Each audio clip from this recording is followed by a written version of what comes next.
toàn thể quý vị, bây giờ chúng ta hãy tiếp tục với phần 3 trong khuôn khổ của hội thảo chúng ta lần này, đó là vấn đề quản lý phát triển bền vững. Và chúng ta hãy cùng đến với đề tài quảng bá hình ảnh Hội An như là một điểm đến của di sản thế giới qua phần trình bày của diễn giả bà Shihiro, giám đốc điều hành tạp chí Star. Xin được trân trọng kính mời bà.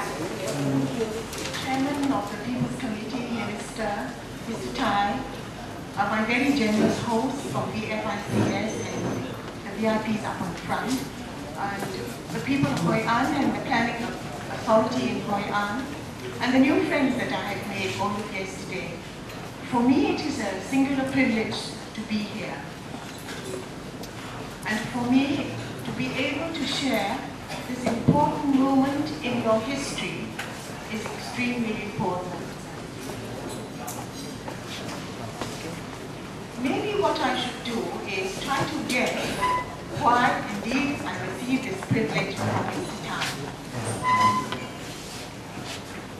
My own background is in preservation and heritage publishing and in the publishing of history and culture all over the world.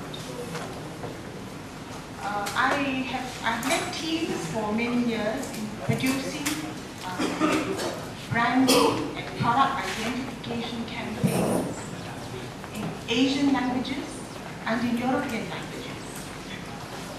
Most of the time in European languages and in what they call American English for the American speaking market. You know, the Americans speak a different English from us and they spell it differently. So that is the sum all of my experience, and my guess is that Mr. Tai thought that it would be useful. I hope it will be useful to you. Over the last day, a few things occurred.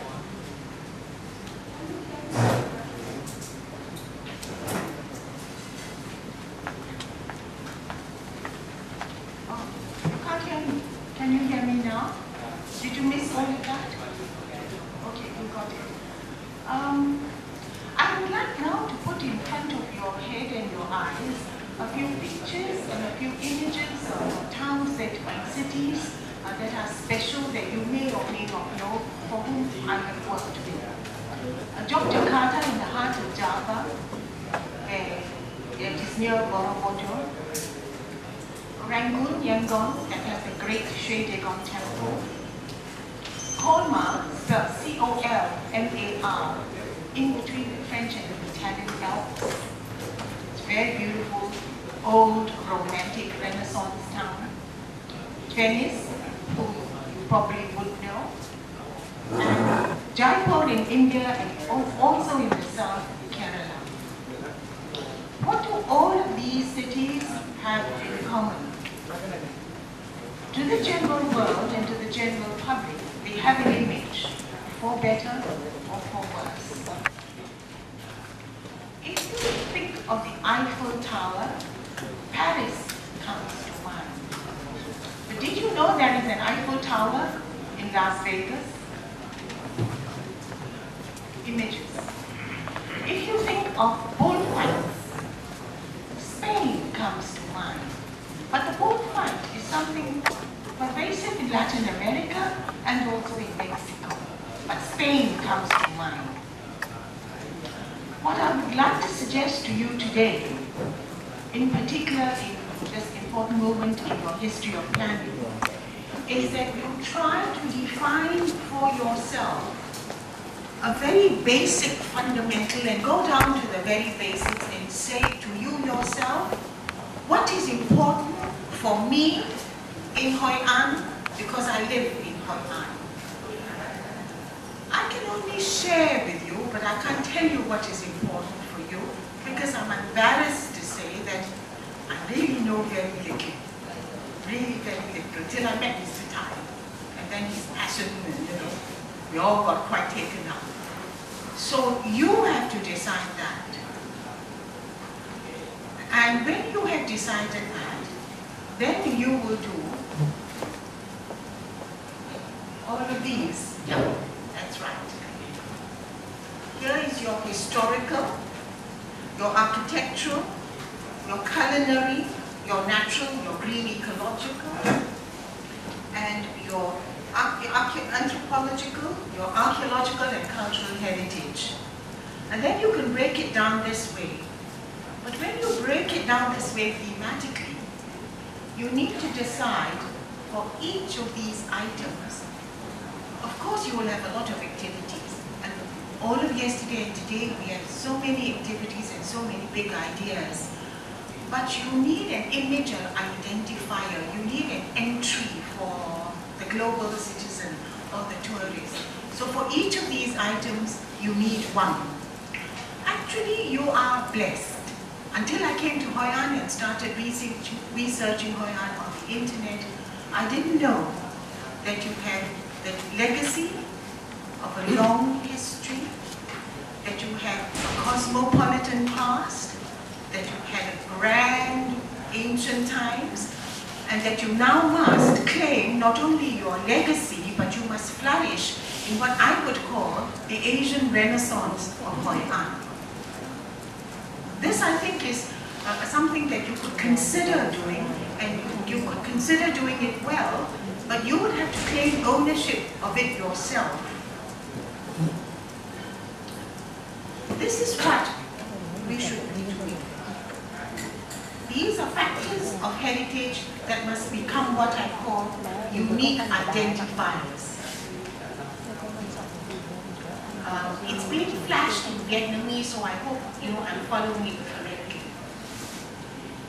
When you talk about a unique identifier, that's just my own phrase for it.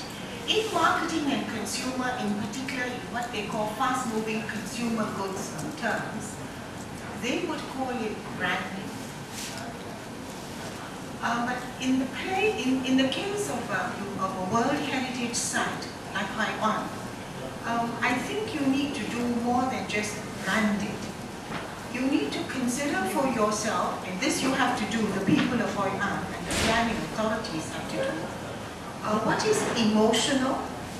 That's very important. Emotion is very powerful, because most of us think we are rational, but actually emotion is an important pull in advertising terms and in terms of publication and channels of communication. I once did a book on Vietnam. For the Singapore market, I put young ladies on the cover, and I put some Vietnamese farmers on the cover, and I put young children on the cover. So I had 3 covers, and I showed it to the book market. And the book market picked the ones with the young ladies. I took the same book, and I sold it in France, in French. And they picked an image of an older man in Vietnam.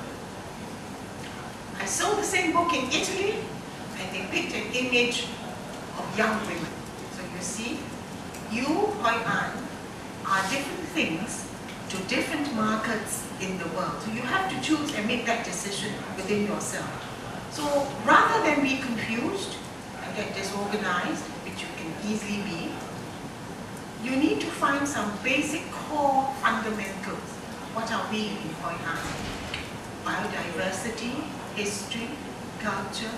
Your very rich history can work against you.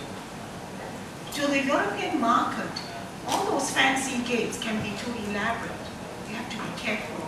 You've got to do it right. You've got to understand the markets that you are working with. What is a unique identifier? It could be anything. It could be an event. It could be a place. It could be a country. It could be an idea about Hoi An. And you would need to articulate that. And yesterday, when you said, how do we get the people of Hoi An involved in this? This is the idea that you've got to get them to create with you.